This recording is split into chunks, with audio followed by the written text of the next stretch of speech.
Hope you've had an enjoyable Sunday afternoon and are ready now to enter into our study tonight. And I encourage you to turn to 1 Peter chapter 3 for our study. Put a marker there, finger there. If we go to other texts, we'll keep coming back to 1 Peter chapter 3. Do a textual study of verses 8 through 12.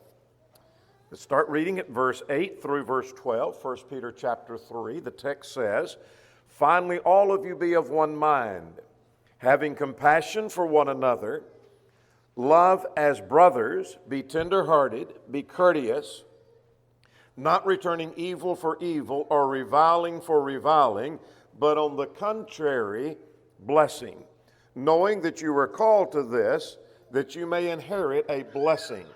For he who would love life and see good days, let him refrain his tongue from evil and his lips from speaking deceit. Let him turn away from evil and do good. Let him seek peace and pursue it. For the eyes of the Lord are on the righteous, and his ears are open to their prayers, but the face of the Lord is against those who do evil." As always, it is important to set the context for a passage we're going to study. And so let's back up and see the overall context of the book of 1 Peter. We made this point this morning as we were looking at some questions from 1 Peter, that the book is about being holy in all of our conduct. Let's go to chapter 1, verse 15. "As he who called you is holy, be holy in all your conduct. Because it is written, be holy, for I am holy." That sets the pace for the entire book, and everything in the book of 1 Peter can relate somehow to being holy in all of our conduct. What does it mean to be holy in all of your conduct? Not only be holy in your worship, but be holy in your daily living. Be holy in the family relationship. Be holy as you deal with those in public. Be holy in your master-slave relationship or employer-employee relationship. Be holy in all of your conduct. Now, previous to our text, here's some things we see. By previous to our text, I'm talking about previous to chapter 3, beginning at verse 8. So let's go to chapter 2 now. Where does he make application of holiness? Well, he said it has to do with the citizen and his relationship to the government. Look at chapter 2, beginning at verse 13. "Submit yourselves to every ordinance of man for the Lord's sake, whether to the king as supreme or to governors or those who are sent by him for the punishment of evildoers." Well, that's enough to make the point. And that is, the Christian as a citizen in his relationship to civil government has everything to do with being holy. Well, there's something else he mentions, beginning at verse 18. "The servant to the master. You as a servant to your master, servants, be submissive to your master with all fear." Well, this has to do with your holiness. Not just what you do in worship service, but it has to do with the relationship to your master, the relationship to civil government. Well, let's go even further. Chapter 3, our text. But earlier in our text, chapter 3, verses 1 through 6, the wife in her relationship to her husband. She is to be submissive to her husband. So likewise, you wives, be submissive to your own husbands. Well, there's more to that, but that's enough to get the point that that has to do with holiness.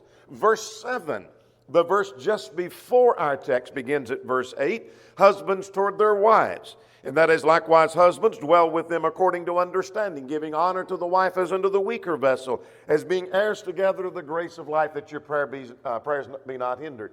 So the husband and his relationship to the wife, how he treats her, has everything to do with his holiness. Now in our text, beginning at verse 8, he deals with duties toward fellow Christians. That is, you as a Christian and your responsibility to fellow Christians has everything to do with holiness. So how I treat my brother and my sister in the Lord has to do with whether I'm holy.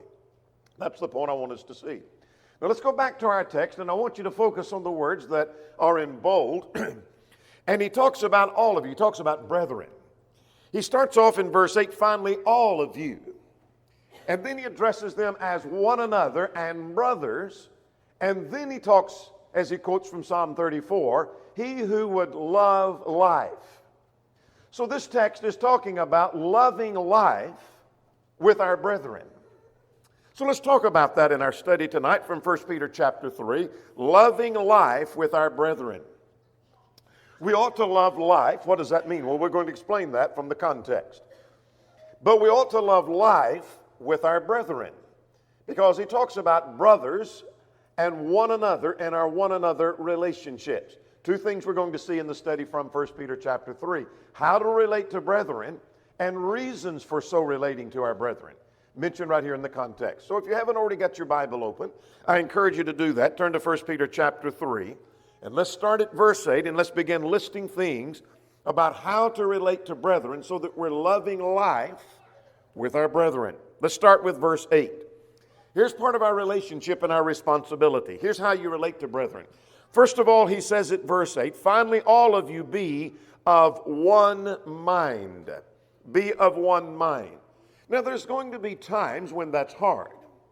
There's going to be times when that's difficult because we all have differing opinions and we have different dispositions.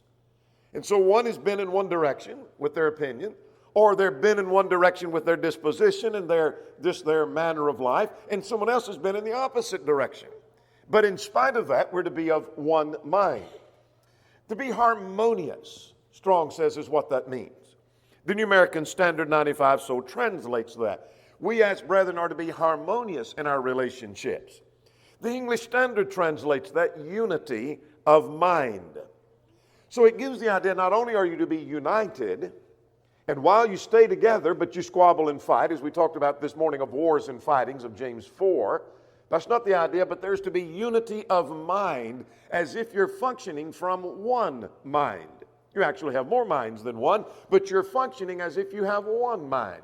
Unity of mind, the English Standard says. Like-minded. Be like-minded toward one another, the American Standard so translates that. Now, how do we do that? Well, we do that by all having the mind of Christ. So let's go to Philippians 2 and put a marker there at 1 Peter. We're coming back. But in Philippians 2, that passage is talking about the very same kind of concept, and that is unity. How that we're to be of one mind, we're to have the same attitude toward one another. There's to be harmony and unity. He mentions that back in chapter 1, verse 27, to be of one mind, striving together. How do you have that one mind? Let's go to chapter 2 and verse 5. Let this mind be in you, which was also in Christ Jesus. So you develop the mind of Christ. Well, what was the point of the mind of Christ in this context? Well, he was willing to make sacrifice. In other words, he was willing to suppress his own will and interest of others. In other words, he was willing, even though he was God, to take on the form of a servant and become man, and we're to have that same kind of attitude. And if each of us have that same kind of attitude, I'm willing to sacrifice whatever I have to do that we might be of one mind, then we have that unity. Now, Psalm 133 says it's good and pleasant for brethren to dwell together in unity. It's that harmony, that harmonious relationship is both good and pleasant. Here's something very practical. That requires putting aside our own ideas and learn to think alike. In other words, we're going to have different opinions. We're going to have different ideas. We're going to have different directions we want to go. But you come together and work harmoniously, and you put aside your own ideas so that we can try to think alike. That's the idea of being of one mind. Now, here's another practical point to make from that expression of one mind or like-minded. This is an attitude that plans ahead. This is very important, particularly in the present day. This attitude, we want to be of one mind, plans ahead. In what sense? We don't know what question or issue is around the next corner. Who would have thought 2 years ago that brethren would have had friction over wearing masks? And yet there are churches that have divided over that. I've been places in meetings where they've lost a number of people over whether you wear the mask or not. Who would have thought that brethren would be at odds over whether you get vaccinated or not? See, we don't know what's around the next corner. And it might not be about the pandemic. It might not be about the mask. It might not be about the vaccine. It might be another issue we haven't even seen yet. But if we have the attitude as everyone in this congregation has, we're going to be of one mind, though we have different opinions about different issues and about different things. We're going to function together. You think ahead and say, when the next issue comes up, we're going to try to be of one mind, regardless of different opinions. We're going to be harmonious. That's the idea. Let's go secondly to verse 8. Here's the next thing that he mentions, compassion. What are we to do toward one another? Have compassion. Thayer says that means to suffer or feel the like with one another. In other words, you feel with them. When they're suffering, you feel they're suffering with them. It's the feeling of happiness or the feeling of sadness with another, like Romans 12:15. Rejoice with those that rejoice, and then you weep with those who weep. You try to feel what they are feeling. In other words, you consider another person's feeling. The English Standard translates that sympathy. You sympathize with them in whatever it is that they're going through. And so you consider their feelings, take that into consideration, have compassion or sympathy toward one another. What else do we do in relating to our brethren? Well, verse 8 says, love as brothers. That's the next thing that's mentioned, love as brothers. Thayer says that that's Christians loving Christians. Now, there is a sense in which we're to love everyone. You're to love your family. You're to love your neighbor. You're to love even your enemy. But that's not what this is talking about. It's talking about loving as brothers. It is talking about a family love, but it's a spiritual family. Let's turn over to John chapter 13. In John 13, Jesus is talking to his own disciples. And I want you to notice that he gives a new commandment. He said, a new commandment I give to you, that you should love one another as I have loved you. I gave you the example. That you also should love one another, and by this will all know that you are my disciples. In other words, people will recognize those must be followers of the Lord because of the family love they have for one another. That's family love, but it's spiritual family this time. Back in chapter 1 of our text, 1 Peter chapter 1, love ought to be pure and unfeigned, not hypocritical. In other words, go back to chapter 1 in verse 22, 1 Peter chapter 1. He said, seeing you have purified your souls in obeying the truth through the Spirit in sincere love of the brethren, love one another with a pure heart fervently.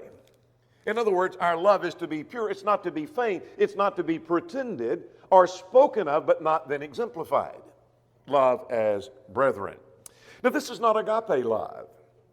And this is interesting because this is phileo. This is an affection because they are family. Agape doesn't regard family lines. But this is family love. And you have love for them because they are family. So this is a brother in the Lord. You love them because he is your brother. It's a sister in the Lord. You love them because they are your sister. Not because you have a great deal in common. Not because you already had affection for them. You love them because they're your brethren. But here's another thing in our text. Let's go to verse 8. The New King James renders this tender-hearted. Be tender-hearted. The King James translates that pitiful. Now, that's not how we typically use the word pitiful. If you described one of your brothers or sisters, said, you know what, he's pitiful. That would not be taken as a compliment, but it means in this text, as per the King James, those who pity on those who suffer. They're full of pity. That is, they have pity toward those who are suffering. Kind-hearted, the New American Standard 95, so translates that. Having strong bowels. Now that seems a little strange, Thayer says. But that's based on the Greek's concept that the bowels are the seat of emotions and affections. And so he has strong bowels. He has strong feelings. That's the idea of that. So rather than distance ourselves from Christians, here are Christians who should draw near to one another and have concern and sympathy one for another. Be kind-hearted, tender-hearted. Let's go to verse 8 again. The next thing mentioned, in fact, the last thing mentioned at verse 8 is courteous, the New King James translates. The New King James footnote says humble, humble-minded, the English Standard so translates. There says it means a modest opinion of self. In other words, it's courtesy that's driven by humility. You say, you're trying to harmonize. It says courteous, and then the footnote says humble, and other translations say humble-minded. Thayer says it means basically humility. But what this passage seems to be emphasizing is the action that comes and driven from humility. We're courteous because of the humility. Let's look at Romans 12, and in verse 16 may give us a hint of what that's talking about. We're to condescend to men of low estate. What does that mean to condescend? That's King James rendering of that. We don't normally think we need to be condescending. It means to bring yourself down. To look down is the idea of condescend. But you bring yourself down to their level, what you perhaps perceive their level to be. It doesn't mean that you think you're better and therefore you're going to bring yourself down. But you bring yourself down. That's humility. You condescend to men of low estate. And so you're courteous because of humility. Now let's go to verse 9 back in our text. Let's flip back over to 1 Peter chapter 3. We're to render good and not evil, he says at verse 9. But let's get a little, it's more than just one phrase. Not rendering evil for evil or reviling for reviling, but on the contrary, blessing. Now that's quite a phrase compared to some of the others that may mention one word, be courteous or tenderhearted, or of one mind or compassion. We're rendering good and not evil. The word render means to give back. So go back to your text at verse 9, not rendering evil for evil. In other words, when someone has done you wrong, you're not doing wrong back to them. When someone has struck you, you don't strike them back. When they ridiculed you, you don't ridicule them back. So you're not rendering evil for evil. Then he says at verse 9, not reviling for reviling. That's the idea of verbal abuse. So that when someone says something about you and verbally abuses you, you don't verbally abuse them. That's reviling for reviling. In other words, don't get even and try to treat them the same way. Matthew 7 and in verse 12 would tell us not to do that very thing. Let's go to Matthew chapter 5.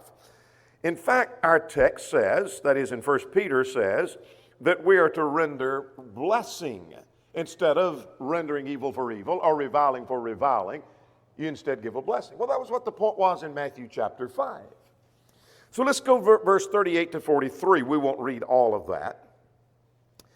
And that is, you've heard it said, this was in the Sermon on the Mount, Micah preached on this just recently, that it's an eye for an eye and a tooth for a tooth. But I say to you, not to resist an evil person, but if one slaps you on the right cheek, you turn him to the other also. What's the point?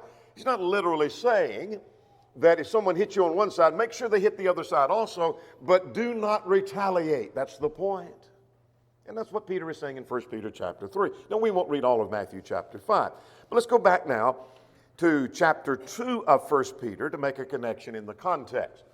In chapter 2 and in verse 23, Christ gave us an example of not reviling for reviling or evil for evil. That when he was reviled, he did not revile again. And when he suffered, he did not threaten. But he committed himself to the one who judges righteously. In other words, he didn't get even with those who mistreated him at all. That's not what he did. So he gave us an example of rendering good and not evil. Now, verse 10. The quote in verse 10 is from Psalm 34. And Psalm 34 is going to enhance our understanding of 1 Peter 3, what the point is being made. And we'll say more about that here in just a moment. He's quoting from the 34th Psalm. You'll remember Psalm 33, which we'll allude to in a moment. And Psalm 34, those two Psalms are twin Psalms dealing with the fear of God. That's going to be important. Now, the quotation from the Psalm said, he that would love life and see good days, we'll come back to that, let him refrain his tongue from evil. What does that mean? Well, he's going to abstain from gossip. He's going to abstain from slander. He's going to abstain from anything where his tongue would be used for evil. In fact, and let his lips speak no guile. That's deception or dishonesty. So the point is that the tongue is hard to be controlled. We saw that this morning in James chapter 1, James 3 and verse 8. The tongue can no man tame. So it's hard to control. But here's how you relate to brethren. This is in the context of dealing with brethren. He quotes from a psalm that's more general, but applies it that we'll refrain our tongue. We're careful in what we say to and about our brethren. Sometimes friction begins in a local church because someone is quite sharp in what they said to some brother. And then they respond in saying something quite sharp to that brother or sister back. And now we get some friction going. The point in this context is the way we have harmony and unity is be careful and refrain your tongue from speaking evil. Now, verse 11. Verse 11, let him turn away from evil and do good. Part of that responsibility in dealing with brethren is we're going to turn away from evil. In other words, when we sin, it doesn't mean we'll never commit sin. But when we do commit sin, we're like Job in Job 1, who shunned evil. What does that mean? It didn't mean Job never did wrong. But the text is saying, and Job claimed this himself, that when he did do wrong, he turned away from it. He recognizes sin and he pushes it away. He commits sin again maybe, and then he pushes that away. Rather than embracing the sin, he shuns evil. And that's the way we ought to be. We ought to be shunning evil, turning from it. And so he goes out of his way to avoid sin. That's the idea of turning away from evil. When he sees evil, he turns away. Now, what do we mean he goes out of his way? Let's go to Matthew 6 and in verse 13. In the Sermon on the Mount, Jesus taught the disciples, his disciples, including us, that we ought to pray in this manner. And here's what we ought to pray. Lead us not into temptation, but deliver us from the evil one. In other words, may my temptation be fewer. May my temptation be smaller. When I see temptation, may I have the strength to turn away from it. He's going to go out of his way to avoid temptation, go out of his way to avoid the sin. Now, verse 11, back in our text. He's going to not only turn away from evil, but the text says, do good. In other words, it's not enough to avoid the evil, but we must fill our lives and our hearts with good. It's not enough to say, I'm not committing this sin, but what are you doing in the place of that sin? Let's go to 1 Timothy 6 and verse 11. Paul told Timothy he was to run from one thing, and then he tells him he is to be running toward something else. Let's see what he says. But you, O man of God, flee these things. Well, he mentioned a number of things in the context. Love of money would be one. You flee, you run from it. Fleeing is the idea of literally running from it. Flee these things and pursue, the King James says, follow what? Righteousness, godliness, faith, and love, and patience, and gentleness. And here's what he's to do. He's to run from something over here, and as he's running from that, where he's to run is toward righteousness, etc., doing good. And so that's how we relate to our brethren. Now, look back to our text at verse 11. He is to seek peace. Let him turn away from evil and do good. Let him seek peace and pursue it.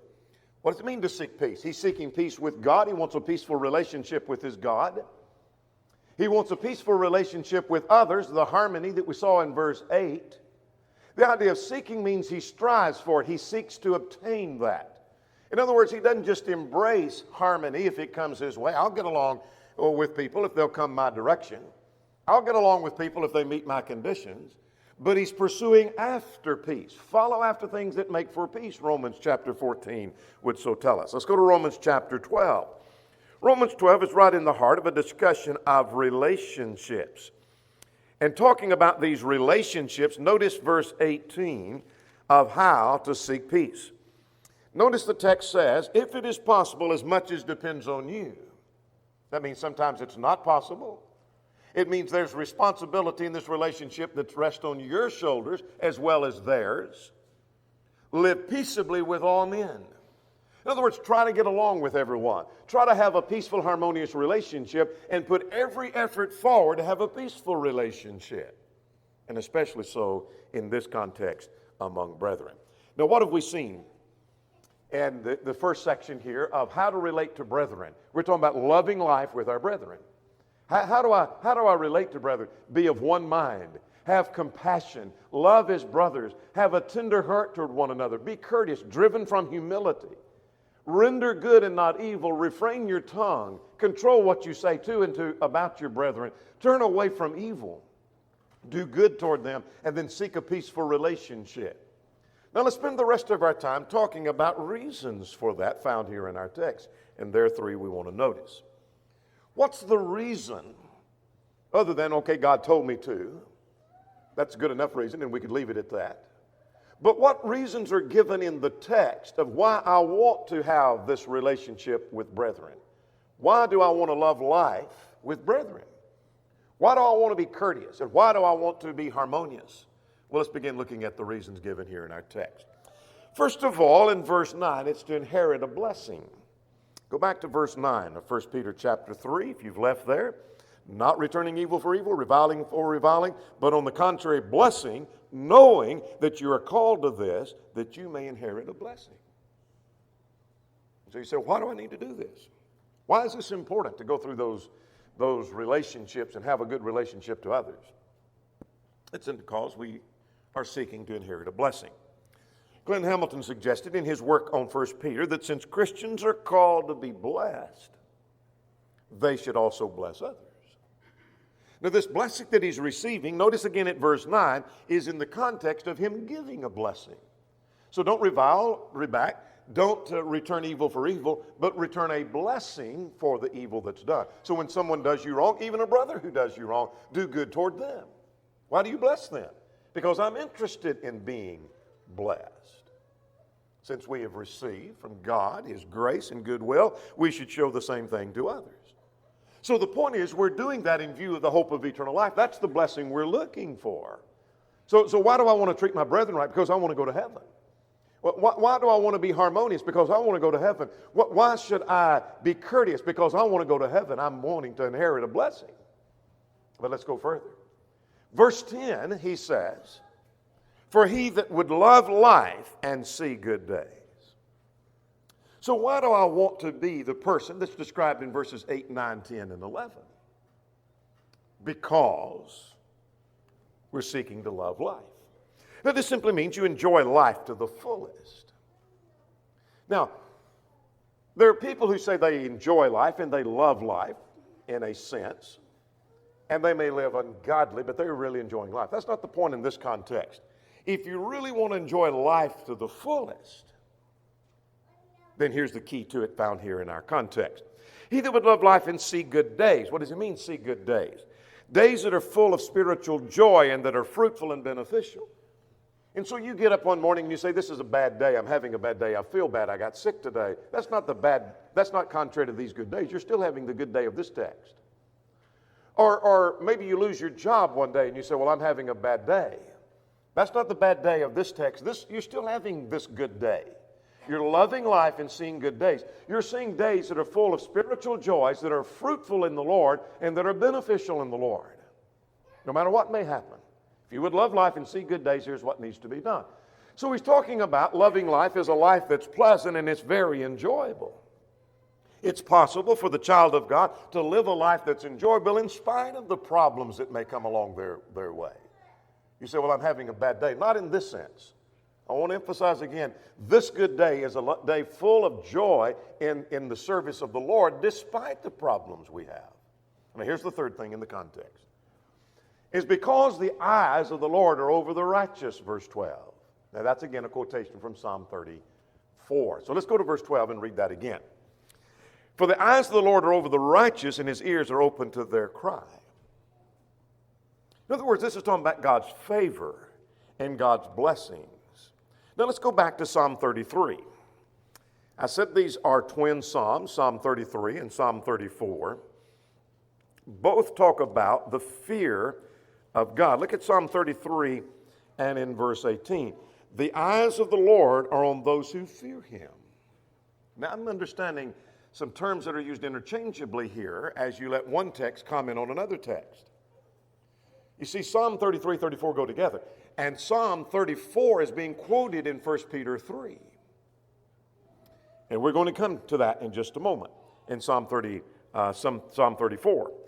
But when 1 Peter 3 is quoting from that psalm, the eyes of the Lord are over the righteous. What does it mean by the righteous? Well, here we're defining the righteous is the eyes of the Lord are on those who fear Him, those who have the fear of God in their heart. That's the righteous people. Now look at Psalm 34, and notice it verse 11 and 12. The text says, come, children, listen to me, and I will teach you the fear of the Lord. There's the fear. And the man who desires life and loves many days, that he may do good. Who is that? The eyes of the Lord, verse 15, are on the righteous, and His ears are open to their cry. He's talking about the one who fears God. Again, it's defined as the one who fears God. So this promise in this context is an answer to prayers, by the way. The eyes of the Lord are over the righteous, and His ears are open to their prayers. So why do I want to behave like verse 8 talks about and be of one mind? And why do I want to be courteous? And why do I want to be humble? And why do I want to do all the other things? Because the eyes of the Lord are over the righteous, and I want Him to hear and answer my prayers. You want the Lord to answer your prayers? Then we need to be the person of verses 8 and 9. Now, the face of the Lord is against those that do evil, the text says. Well, that's what Proverbs 28 and 9 said, but that's what 1 Peter 3 said. That's what Psalm 34 had said. Go back to verse 12 of our text.